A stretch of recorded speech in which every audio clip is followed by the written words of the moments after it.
નમસ્કાર મિત્રો હું છું પિનલગીરી ગોસ્વામી। પિનલ્સ કોર્નર યુટ્યુબ ચેનલમાં તમારું સ્વાગત છે। મિત્રો આજની વિડીયોમાં વાત કરીશું આજે તારીખ 11 એપ્રિલથી લઈને 18-19 એપ્રિલ સુધી ગુજરાતમાં કેવું રહેશે હવામાન, આવનારા દિવસોમાં ગુજરાતમાં કેટલી વરસાદની શક્યતા છે, આજે કયા વિસ્તારોમાં વરસાદ પડી શકે છે, કઈ સિસ્ટમો અસર કરશે, એ સિસ્ટમોના ભાગરૂપે વરસાદની શક્યતા ક્યાં છે, ગુજરાત તરફ કઈ સિસ્ટમ કામ કરશે, અરબી સમુદ્ર કેટલા અંશે એક્ટિવ થશે, ભેજનું પ્રમાણ કેટલું, બંગાળની ખાડી કેટલી એક્ટિવ, તાપમાન, પવન, પ્રદૂષણ અને વરસાદની શક્યતા તમામ પ્રકારના પરિબળો આ એક વિડીયોમાં તમને જણાવવાના છે। મિત્રો શરૂઆત કરીએ તો સિસ્ટમથી। ઉત્તર ભારતના ઉત્તરી પટ્ટામાં એક સામાન્ય WD સક્રિય છે, જેના ભાગરૂપે થઈને ઉત્તર ભારતના અનેક ભાગોમાં હજુ પણ વરસાદ થશે। ઉપરાંત ઉત્તર ભારતથી લઈને પૂર્વ ભારતના પર્વતીય વિસ્તારોમાં હજુ પણ વરસાદની શક્યતા રહેલી છે। તારીખ 18-19 તારીખ સુધી એક પછી એક વેસ્ટર્ન ડિસ્ટર્બન્સ પણ આવવાની શક્યતા હજુ પણ દેખાઈ રહી છે, જેના ભાગરૂપે થઈને ગુજરાતમાં મોડી રાત્રે અને વહેલી સવારે હજુ પણ સામાન્ય ઠંડકનો અહેસાસ યથાવત રહેશે, પરંતુ દિવસ દરમિયાન જોરદાર ગરમીનો શક્યતા રહેલી છે। બીજી તરફ મિત્રો બંગાળની ખાડીમાં પણ સાયક્લોનિક સિસ્ટમનું નિરૂપણ થઈ ગયું છે। અનેક જે વિસ્તારો છે, દરિયાઈ વિસ્તારો છે, તેમાં જોરદાર વરસાદ પણ શરૂઆત થઈ ગઈ છે। અરબી સમુદ્રના પણ અનેક ભાગોમાં વરસાદની શરૂઆત થઈ ગઈ છે। એટલે આપણે જણાવ્યું હતું કે એપ્રિલ મહિનામાં જે બંગાળની ખાડી અને અરબી સમુદ્ર એક્ટિવ થશે તો તે પ્રમાણે અત્યારે વાતાવરણ પણ જોવા મળી રહ્યું છે। બીજી તરફ મિત્રો તાપમાનની વાત કરી દઈએ તો આજે મહત્તમ તાપમાન 38 ડિગ્રીથી લઈને 42 ડિગ્રી સુધી જઈ શકે છે। એટલે ઘણા વિસ્તારોમાં જોરદાર ગરમીનો અહેસાસ થશે। ગરમી એટલી પડશે કે બપોર દરમિયાન તમારાથી રહેવાશે નહીં। બીજી તરફ મિત્રો વાત કરીએ તો પવનનું પ્રમાણ સામાન્ય ઘટી શકે છે, જેમાં 10થી લઈને 25 કિલોમીટર પ્રતિ કલાકની ઝડપે પવન ફૂંકાઈ શકે છે। ત્યારે મિત્રો બીજી તરફ વાત કરીએ તો ગુજરાતના અનેક વિસ્તારમાં પ્રદૂષણનું પ્રમાણ વધારે જોવા મળશે, જેમાં એર ક્વોલિટી ઇન્ડેક્સ 150થી લઈને 200ની આસપાસ પણ જોવા મળી શકે છે। એટલે મિત્રો અનેક વિસ્તારમાં પ્રદૂષણનું પ્રમાણ વધારે જોવા મળશે। એટલે રોડ ઉપર જ્યારે પણ નીકળો ત્યારે ફેસ કવર કરજો, જેથી ગરમી અને પ્રદૂષણથી સામાન્ય રાહત મળી શકે। બીજી તરફ મિત્રો વરસાદની રાઉન્ડ ફિગર માહિતી આપી દઈએ તો મધ્ય ભારત સહિત પૂર્વ ભારતના અનેક વિસ્તારમાં આજે વરસાદની શક્યતા છે। ઉત્તર ભારતના પણ અનેક ભાગોમાં વરસાદની શક્યતા રહેલી છે। ત્યારબાદ મિત્રો હવે એક ક્લાઉડ બેઝ ફોર્મેશનના માધ્યમથી પણ તમને સમજાવવાનો પ્રયત્ન કરીશું કે આવનારા દિવસોમાં ગુજરાતમાં કેટલી વરસાદની શક્યતા રહેલી છે। તો મિત્રો આપણે તમને તારીખ પ્રમાણે સ્ક્રોલિંગના માધ્યમથી સમજાવવાનો પ્રયત્ન કરીશું।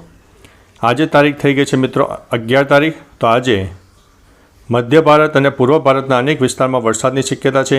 ઉત્તર ભારતના પણ અનેક ભાગોમાં વરસાદ થશે। ત્યારબાદ મિત્રો 12 તારીખે 13 તારીખે પણ મધ્ય ભારત એક્ટિવ રહેશે, કારણ કે મધ્ય ભારતમાં જે સાયક્લોનિક સિસ્ટમ સર્જાય છે તે ઘણા લાંબા ગાળાનું તેનું આપણને અસર જોવા મળશે। અનેક વિસ્તારમાં વરસાદ થશે। ત્યારે બીજી તરફ મિત્રો તારીખ 13, 14 અને 15 તારીખથી જ ગુજરાતના વાતાવરણમાં પલટો આવી જશે, જેમાં ગુજરાત, રાજસ્થાન સહિત ઉત્તર ભારતના અનેક વિસ્તારોમાં વરસાદની શક્યતા રહેલી છે।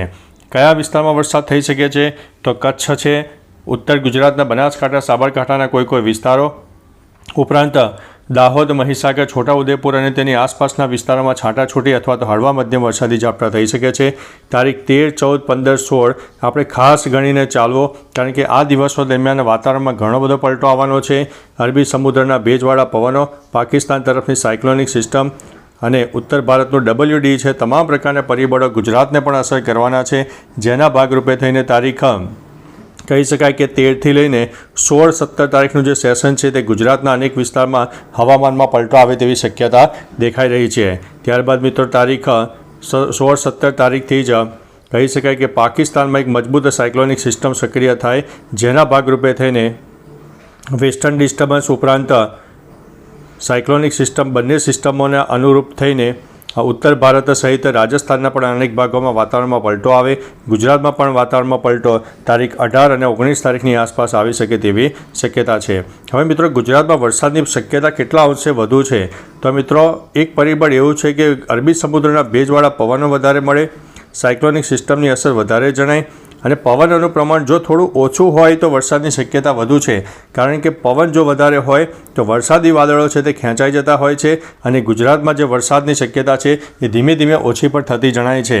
મિત્રો આપણે ગઈકાલે પણ જણાવ્યું હતું કે 10 તારીખે ગુજરાતના પૂર્વ તરફના વિસ્તારમાં સામાન્ય વરસાદની શક્યતા છે, પરંતુ એક જે ક્લાઉડ ફોર્મેશન છે, લો ક્લાઉડ ફોર્મેશન બનવાની જે પ્રક્રિયા હતી તે ગુજરાતના પૂર્વ તરફના વિસ્તારમાં નહોતી બની, જેના ભાગરૂપે થઈને ગુજરાતમાં ગઈકાલે વરસાદ થયો નથી. ત્યારે મિત્રો હવે બીજી તરફ વાત કરીશું કે રેઇન બેઝ ફોર્મેશનના માધ્યમથી પણ તમને સમજાવવાનો પ્રયત્ન કરીશું કે આવનારા દિવસોમાં વરસાદની શક્યતા કેટલી છે. તો મિત્રો આજે તારીખ થઈ ગઈ છે 11 તારીખે જોઈ શકો છો કે મધ્ય ભારત અને પૂર્વ ભારતના અનેક ભાગોમાં વરસાદ જોવા મળે છે. ઉપરાંત તારીખ 12 તારીખે પણ ઉત્તર ભારતથી લઈને પૂર્વ ભારત, મધ્ય ભારતના અનેક ભાગોમાં વરસાદની શક્યતા જોવા મળશે. અરબી સમુદ્ર અને બંગાળની ખાડી પણ એક્ટિવ થશે. તેના ભેજવાળા પવનો પણ ભારતના અનેક ભાગોને અસર કરનારા છે. અને બેક ટુ બેક ફરીથી એ WD પણ સક્રિય થવાના છે. આપણને એમ થશે કે ઉનાળામાં W કેમ આટલા બધા આવી રહ્યા છે? તો મિત્રો આ ગ્લોબલ વોર્મિંગની અસર છે અને કહી શકાય કે જળવાયુ પરિવર્તનને કારણે હવે આ બધા ફેરફારો આપણને આવનારા દિવસોમાં ચોક્કસથી જોવા મળવાના છે.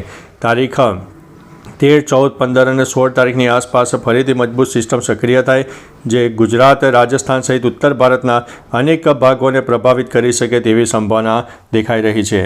એટલે મિત્રો ગુજરાતમાં પણ વરસાદની શક્યતા રહેલી છે. 13થી લઈને 16 અથવા તો 17, 18 તારીખ સુધી આપણે સાચવવું જરૂરી છે.